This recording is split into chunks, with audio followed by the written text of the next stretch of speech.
अरे भाई विकास। हाँ बड़ भाई। सुन भाई।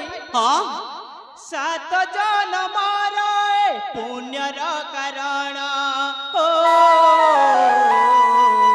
अरे भाई बड़ भाई सुन पार्छ ना? शुणी पारे बड़ भाई 7 जन्मर पुण्यर कारण 7 जन्मर पुण्यर कारण बड़ भाई विकास। बड़ भाई भाई भाई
बड़ भाई। हाँ रे भाई आपण सेमती कहीं कहते बड़ भाई आम पूरा 7 जन्म कौन आम जिते पर्यंत जीवा आमको सबुदे आमको यही माँ को गर्भर आम जन्म ही आसवा। हाँ रे भाई हाँ कहचु बड़ भाई।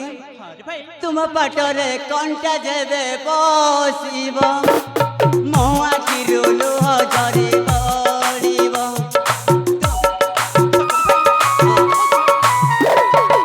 हातरे हाथ सदा रहिब भाई प्रेम दुनिया जे देखिब तुमे हेले राम देवी मो लक्ष्मण तुमे मोर राम हेले विजे मो लक्ष्मण स्नेह बंधन ए भाई भाईर भाईर जुगर प्रेम बंधन ए भाई भाईर जुगर जुगर